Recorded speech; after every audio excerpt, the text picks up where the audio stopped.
चलिए बुलेटिन की शुरुआत करते हैं। राज्यपाल हरिबाऊ बागड़े से हिमाचल प्रदेश के राज्यपाल शिव प्रताप शुक्ल ने जयपुर राजभवन में शिष्टाचार भेंट की और राज्यपाल हरिबाऊ बागड़े से जो है हिमाचल प्रदेश के राज्यपाल शिव प्रताप शुक्ल की यह शिष्टाचार भेंट थी। इस दौरान उन्होंने विभिन्न विषयों पर चर्चा की।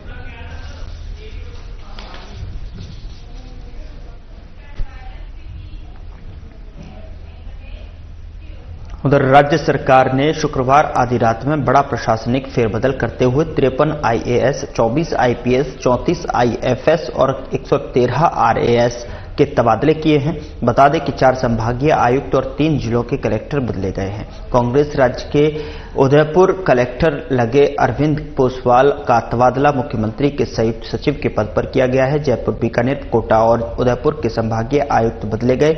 उदयपुर और सलूबर के कलेक्टर भी बदले गए हैं। तो वहीं 24 आईपीएस की तबादला सूची में पहली बार जयपुर नारकोटिक्स टास्क फोर्स में एसपी लगाया गया है। जयपुर डीसीपी ट्रैफिक सागर राणा को दौसा एसपी और शाहीन सी को डीसीपी ट्रैफिक लगाया गया है। तो बजट से पहले वित्त विभाग में विशिष्ट सचिव को भी बदला है।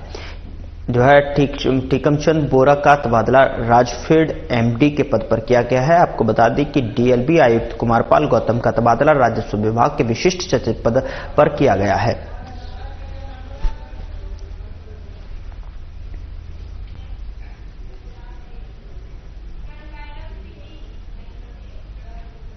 बीजेपी प्रदेश अध्यक्ष मदन राठौड़ ने शुक्रवार को दिल्ली विधानसभा चुनाव में बीजेपी प्रत्याशी के समर्थन में प्रचार प्रसार किया और राठौड़ उत्तरी पश्चिमी लोकसभा सीट की सबसे पॉश इलाकों में से एक रोहिणी विधानसभा क्षेत्र में बीजेपी प्रत्याशी विजेंद्र गुप्ता के समर्थन में घर घर जाकर और जनसभाओं के माध्यम से प्रचार प्रसार किया है। राठौड़ ने कहा कि बीजेपी प्रत्याशी विजेंद्र गुप्ता को क्षेत्र की जनता का समर्थन प्राप्त है।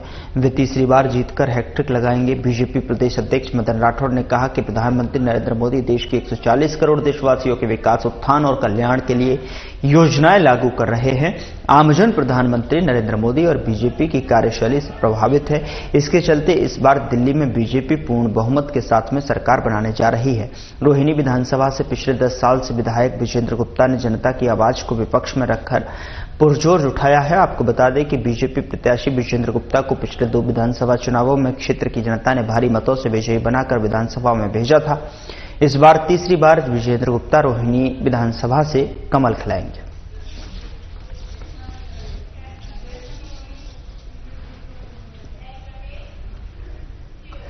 उधर संसदीय कार्य मंत्री जोगाराम पटेल ने मीडिया से बातचीत कर भजनलाल सरकार के कई योजनाओं को लेकर चर्चा की है। उन्होंने कहा कि पूर्ववर्ती कांग्रेस सरकार के समय में अपराधी और माफिया पनपे और जमकर जो है भ्रष्टाचार भी हुआ है। आज भजनलाल सरकार में माफिया का नहीं, जनता का राज है।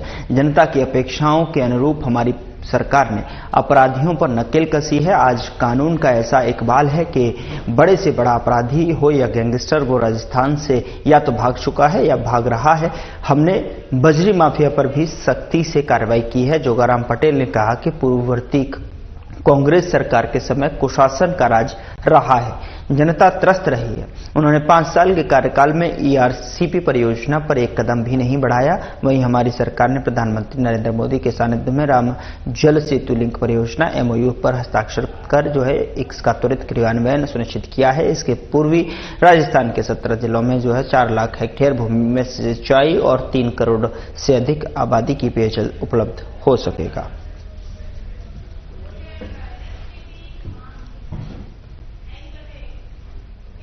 जयपुर रोड स्थित 33 कॉलोनियां को बीकानेर जो है नगर निगम क्षेत्र में शामिल करने की मांग को लेकर आम सैनिक संघर्ष समिति के बैनर तले जिला कलेक्टर कार्यालय पर प्रदर्शन कर कलेक्टर को ज्ञापन सौंपा गया है। प्रदर्शनकारियों ने बताया कि इन कॉलोनियों के लोग सभी कार्य के लिए बीकानेर शहर पर निर्भर और पूरी तरह से शहर की सीमा से सटी हुई इस क्षेत्र को नगर निगम में शामिल करने के लिए जिला कलेक्टर ने सभी प्रक्रिया पूर्ण कर सरकार के प्रस्ताव भेजा था, और लेकिन अभी तक कोई ठोस कार्रवाई नहीं हुई है। और राज्य सरकार ने पूरे राज्य के जिला अधिकारी को सीमावधि आदेश जारी किए हैं, जिस आदेश के तहत बीकानेर शहर के आसपास के कॉलोनियों को नगर निगम शामिल किया जा सकता है।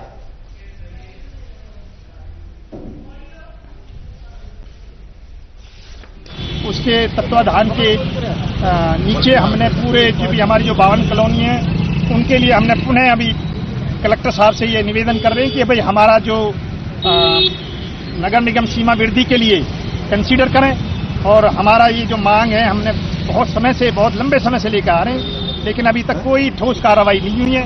हमारा जिला प्रशासन से, हमारे यहाँ के नेतागण, जो भी हमारे चुनिंदा नेतागण हैं, सभी से हम निवेदन करते हैं कि हमारी ये बातें ध्यान में रखें और हमारी जो ये मांग है इसको पूरा करें।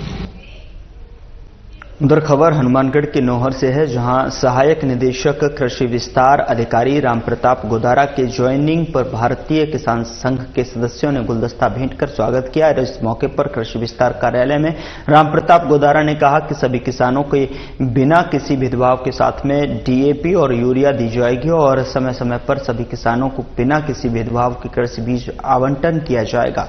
नौहर क्षेत्र के किसानों को सरकार द्वारा चलाई जा रही योजनाओं का समय समय पर लाभ दिया जाएगा। किसानों को जो भी समस्या आएगी उसे उस समय जो है रहते हल किया जाएगा।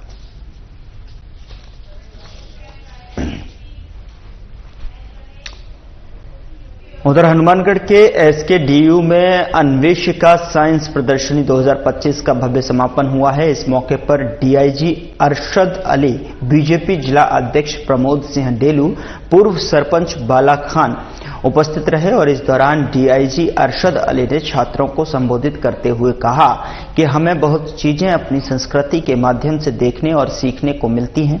नई नई इनोवेशन कर आप कामयाब हो सकते हैं। यूनिवर्सिटी का काम सिर्फ डिग्री देना नहीं बल्कि आपको जीवन जीने का तरीका सिखाते हैं। उन्होंने कहा कि असंभव कुछ नहीं है, सपने अभाव में पलते हैं। जहां अभाव होगा वहीं हम सपना पूरा कर सकते हैं, लालसा को पूरा कर पाएंगे। हम कौन सी दुनिया में जी रहे हैं? आज का युवा मोबाइल में रील बनाने में बिजी है, न कि कोई जानकारी जुटाने में। नशे से बचाना है तो युवा को पॉजिटिव एनर्जी में लगाओ। और वहीं बीजेपी जिला अध्यक्ष प्रमोद सिंह डेलू ने कहा कि अपने जीवन में किसी न किसी को प्रेरणा स्रोत मानना चाहिए। प्रेरणा स्रोत व्यक्तित्व की जीवनी को पूरा ध्यान से पढ़ना चाहिए। साथ ही अपनी संस्कृति को कभी भुलाना नहीं चाहिए और गुरु के प्रति सम्मान रखना चाहिए। 3 दिन से चल रहा था तो उसका फाइनल डे था। बहुत अच्छा लगा, पूरा साइंस फेयर भी देखा। छोटे छोटे बच्चों ने बहुत अच्छे अच्छे इनोवेशंस किए हैं और जो क्षेत्र के लिए विशेष तौर पर जो आवश्यकताएं हैं उन चीज़ों पे भी बच्चों ने रिसर्च किया है।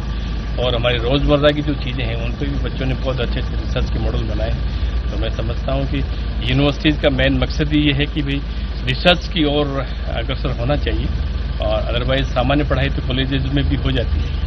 तो रिसर्च में जिस तरह से लीड कर रहे हैं इसके लिए यूनिवर्सिटी, मैं उनके उज्जवल भविष्य की कामना करता हूँ, जिसका लाभ यहाँ के लोगों को भी मिलेगा, बच्चों को भी मिलेगा। साइंस एग्जीबिशन में और सर हम लोगों ने pollution monitoring and control system बनाया था, तो वहाँ पे हम लोगों ने उसमें हमने फर्स्ट प्राइज जीता है और हमें यहाँ आके बहुत अच्छा लगा और बहुत अच्छा एक्सपीरियंस। कहाँ से सीखा था ये सब? किसको श्रेय देना चाहेंगे आपकी? किसने मोटिवेट किया? सर हमारे स्कूल में अटल लैब है तो उन्होंने ही हमें मोटिवेट किया और इसमें हमारी इस प्रोजेक्ट में बहुत हेल्प भी करी है टीचर्स ने सब। हनुमानगढ़ डीआईजी अरशद अली के निर्देशन में जिले में नशा तस्कर, अवैध हथियार, जुआ, सट्टा और क्रिकेट बुकी जैसे गैरकानूनी गतिविधियों के खिलाफ जीरो टॉलरेंस अभियान चलाया जा रहा है। इस अभियान के तहत वांछित अपराधियों और स्थानीय और स्थायी वारंटी को इनामी अपराधी की धरपकड़ के लिए विशेष टीम लगाई गई है। इसी कड़ी में पुलिस ने नशा तस्करी के खिलाफ बड़ी कार्रवाई करते हुए 3 तस्करों को गिरफ्तार किया है। पुलिस ने आरोपियों से 63 ग्राम हेरोइन और 1 किलो 224 ग्राम अफीम बरामद की है। थाना संगरिया के उप निरीक्षक प्रमोद सिंह की टीम ने नरेंद्र होम्स रोड रतनपुरा के पास से पंजाब के मुक्तसर जिले के 2 तस्करों को पकड़ा है। और इसी कड़ी में जो है पीलीबंगा पुलिस थाने की उप निरीक्षक सुमन टीम ने पीलीबंगा गोलूवाला रोड पर से जोधपुर निवासी रामनिवास को पकड़ा है और उसके कब्जे से 1 किलो 224 ग्राम अफीम बरामद हुई है। आरोपी के खिलाफ एनडीपीएस एक्ट के तहत मामला दर्ज कर लिया है।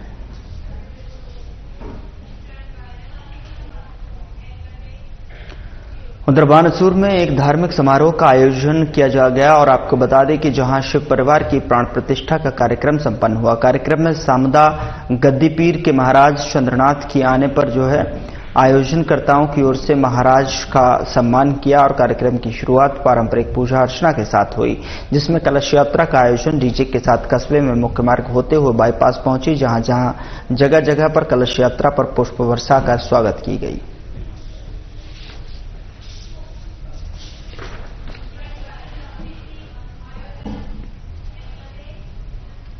उधर बांसवाड़ा में श्री 108 लक्ष्मी नारायण महायाग अनुष्ठान महोत्सव का आयोजन किया गया। बता दें कि शहर के निकट मां आशापुरा कल्याण मंडल जानावारी में इस कार्यक्रम का आयोजन 2 फरवरी से 5 फरवरी तक किया जाएगा। इस दौरान 5100 गंगाजल कलश के साथ शोभा यात्रा निकाली जाएगी, जिसमें बड़ी संख्या में लोग भाग लेंगे।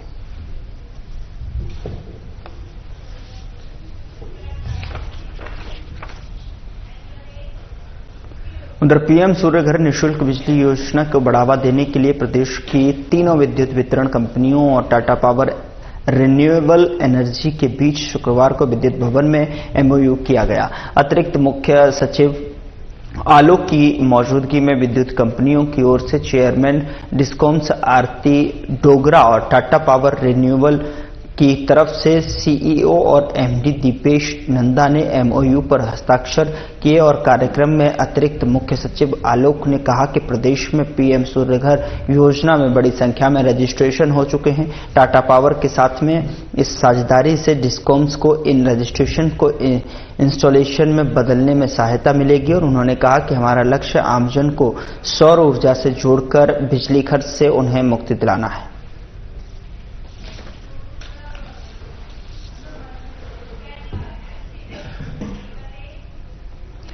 केंद्र सरकार के निर्देशन में भारत रत्न अटल बिहारी वाजपेयी की जन्म शताब्दी कार्यक्रम आयोजन की श्रृंखला में वर्ष पर्यंत विभिन्न कार्यक्रम आयोजित किए जा रहे हैं। वहीं राष्ट्रपिता महात्मा गांधी की पुण्यतिथि के अवसर पर महात्मा गांधी राजकीय विद्यालय गांधीनगर में भारत में सुशासन के बढ़ते अवसर और चित्रकला प्रतियोगिता का आयोजन किया गया। प्रतियोगिता में 15 राजकीय विद्यालयों के विद्यार्थियों ने भाग लिया।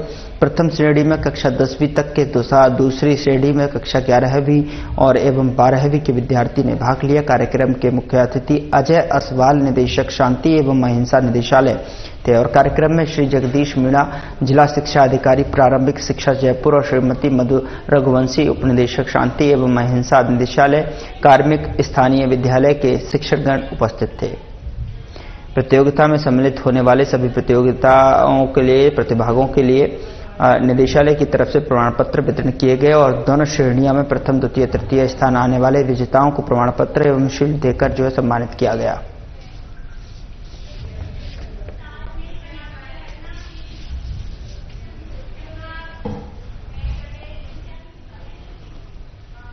उधर देवली उनियारा विधानसभा उपचुनाव के मतदान के दौरान समरावता गांव के मतदान केंद्र के अंदर हुए थप्पड़कांड, उपद्रव, हिंसा से जुड़े मामले को लेकर जनसुनवाई करने के लिए अजमेर संभागीय आयुक्त महेश चंद्र शर्मा आज उनियारा पहुंचे। उनियारा एसडीएम कार्यालय में आयुक्त महेश चंद्र शर्मा ने समरावता प्रकरण से जुड़े मामले को लेकर ग्रामीणों के साथ में जनसुनवाई की और मामले को लेकर मीडिया से बात करते हुए संभागीय आयुक्त महेश चंद्र शर्मा ने कहा कि जल्द प्रकरण की कंप्लीट रिपोर्ट राज्य सरकार को पेश की जाएगी। वहीं संभागीय आयुक्त की ओर से की जा रही जांच से समरावता के ग्रामीण खुश नहीं हैं और ग्रामीणों ने मामले की न्यायिक जांच कराए जाने की मांग फिर से दोहराई है। समरावता की घटना की प्रशासनिक जांच के संबंध में आज मैंने उपखंड कार्यालय उनियारा के ऊपर कैंप किया था। वहां पे हमने अपेक्षा की थी कि वहां जो लोग अपना साक्ष्य देना चाहें, शपथ पत्र प्रस्तुत करना चाहें या कोई जानकारी देना चाहें तो आकर के मुझे दे सकते हैं। काफी शपथ पत्र वहां मुझे प्राप्त हुए हैं।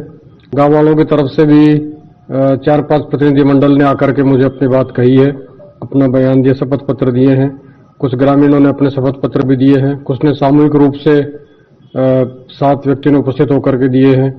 तो कुछ जो वहां पे सरकारी अधिकारी कर्मचारी उस समय ड्यूटी पे थे, मतदान दल के रूप में, बीएलओ के रूप में, अध्यापक के रूप में, उन्होंने भी अपने शपथ पत्र प्रस्तुत किए हैं।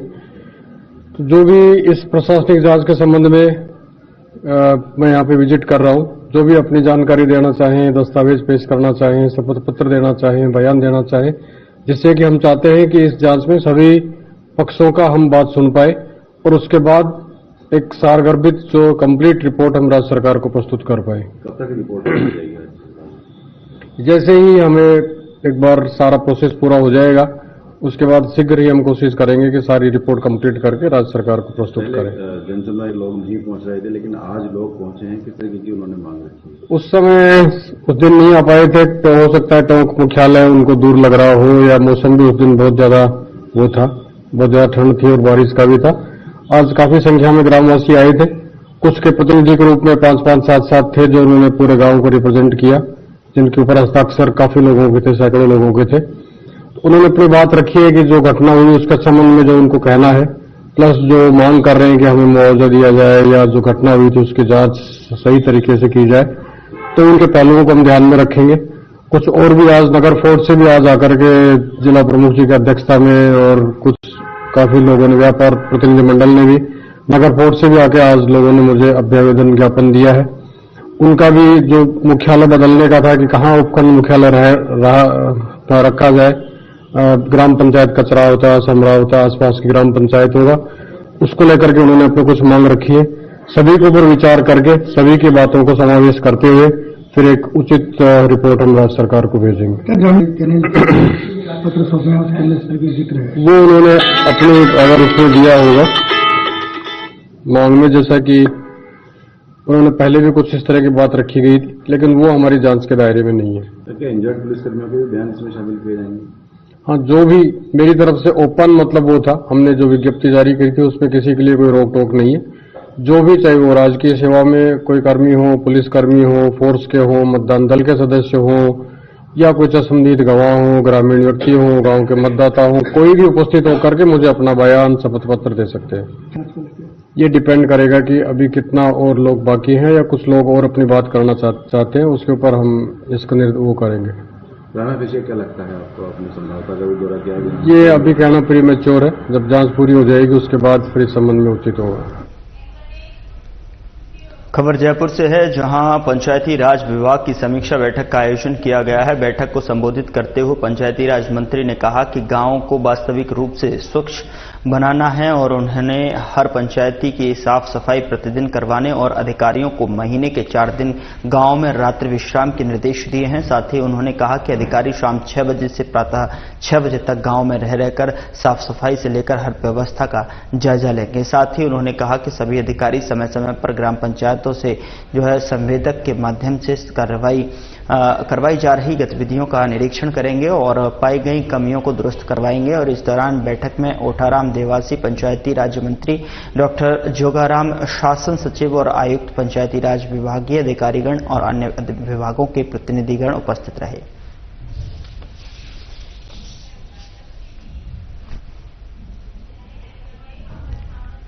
उधर नगरीय विकास राज्य मंत्री झावर सिंह खर्रा ने कहा कि सिस्टम का गुड गोबर करने वाली कांग्रेस के मुंहों से गुड गवर्नेंस की बातें शोभा नहीं देती हैं। कांग्रेस के काले कारनामों को नहीं भुलाया जा सकता है। झूठ और तुष्टीकरण की राजनीति करने वाली इस कांग्रेस ने भ्रष्टाचार और घोटाले की सारी जो है हदें पार कर दी हैं।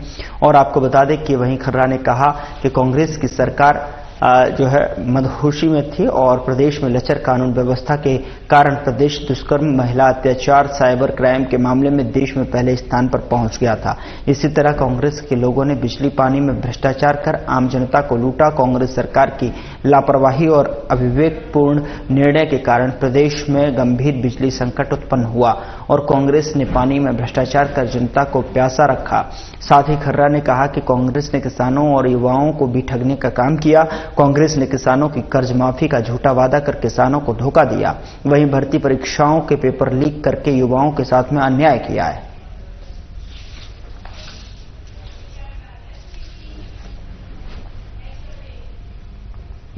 इन दिनों अनाज मंडी में मूंगफली की भरपूर आमदनी हो रही है। आपको बता दें कि सरकार को जो किसान समर्थन मूल्य पर मूंगफली तुलवा रहे हैं, उनकी मूंगफली 5 से 7 दिन तक खाली नहीं हो रही है। इससे परेशान होकर किसानों ने प्रदर्शन कर नारेबाजी की।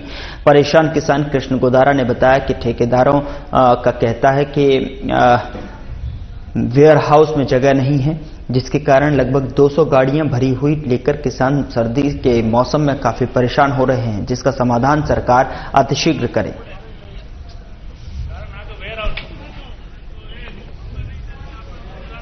हाँ, 7 दिन से किसान लाइन में खड़ा हुआ है और अंदर जब ठेकेदार से बात करते हैं तो बोलते हैं कि वेयर हाउस में गाड़ियां जमा नहीं हो रही है, अंदर माल भरा पड़ा है।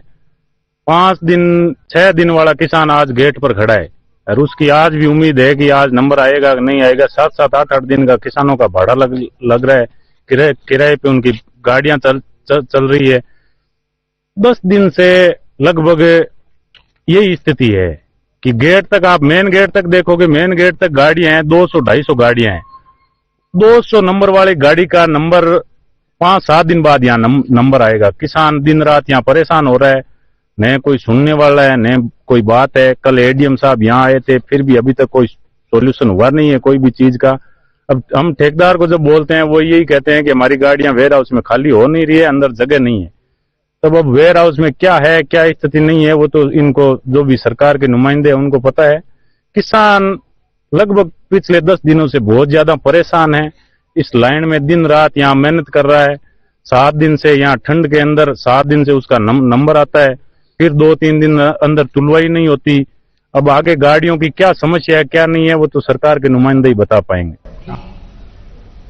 उधर बांसवाड़ा में आयोजित 4 दिवसीय माही महोत्सव का शानदार तरीके से समापन देर रात शहर के कुशलबाग मैदान में हुआ। महोत्सव के तहत 4 दिनों तक शहर के मुख्य स्थानों पर विभिन्न कार्यक्रम और प्रतियोगिताओं का आयोजन हुआ, जिसमें शहरवासियों ने बढ़ चढ़कर भाग लिया। वहीं महोत्सव के आखिरी दिन शहर के कुशलबाग मैदान में बॉलीवुड नाइट का आयोजन हुआ, जिसमें गायक सलमान अली ने अपनी प्रस्तुति दी, जिसका शहरवासियों ने जमकर आनंद लिया है। इसके अलावा जिले में पहली बार ड्रोन शो का आयोजन किया गया, जिसमें करीब 350 ड्रोन से आसमान में मानगढ़ धाम, माहीबांध, राम मंदिर, भगवान राम सहित कई आकृति बनाई गई।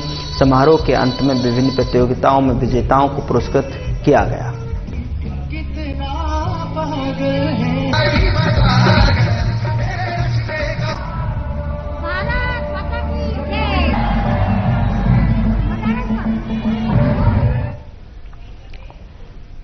उधर राजस्थान मेडिकल सर्विसेज कॉरपोरेशन के दावा आपूर्ति प्रबंधन को अब दिल्ली में भी अपनाया जाएगा। आपको बता दें कि इसके लिए government of national capital Delhi के स्वास्थ्य विभाग की विशिष्ट सचिव डॉक्टर तपस्या राघव एवं अन्य अधिकारियों ने प्रदेश में संचालित सीएम निःशुल्क दवा योजना के तहत संस्थानों तक दवा आपूर्ति प्रबंधन का प्रस्तुतिकरण देखा।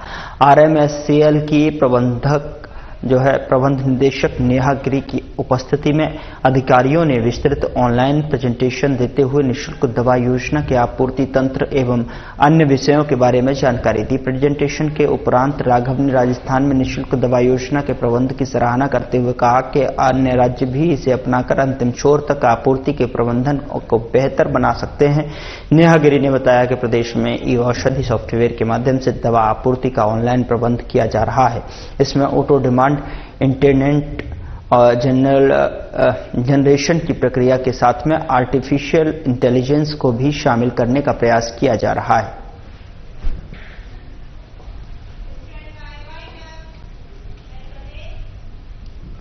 फिलहाल बुलेटिन में इतना ही। नमस्कार।